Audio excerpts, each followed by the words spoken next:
President Abdel Fattah al-Sisi received a delegation comprising the CEOs of two leading world giants in the fertilizer industry on Wednesday.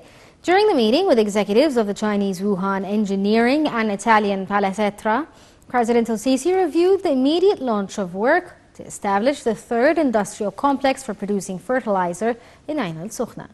The new complex completes the success of two existing complexes for phosphate and nitrogen fertilizers in the city.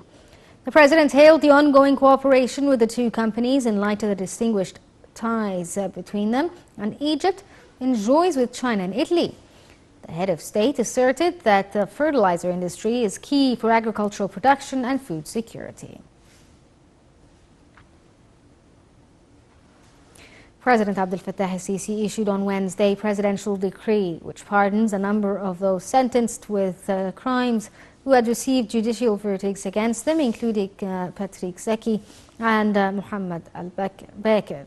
The decree, in which President al-Sisi used his constitutional authority to come as a response to calls issued by the Secretariat of the National Dialogue and Political Powers.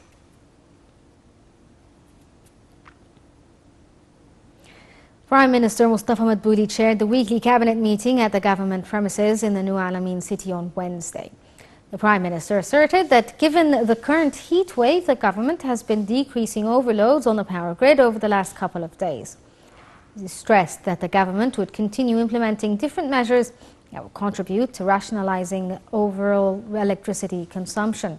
The Prime Minister noted that work to complete the implementation of the government's IPO program would continue as part of a state orientation towards supporting the private sector contribution in various economic sectors.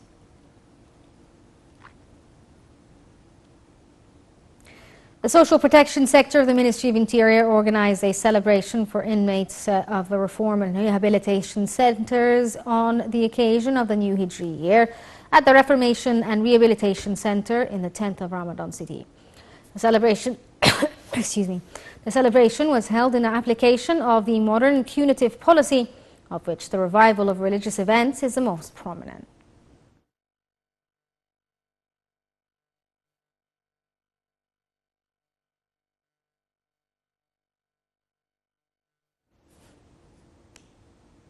The United Nations will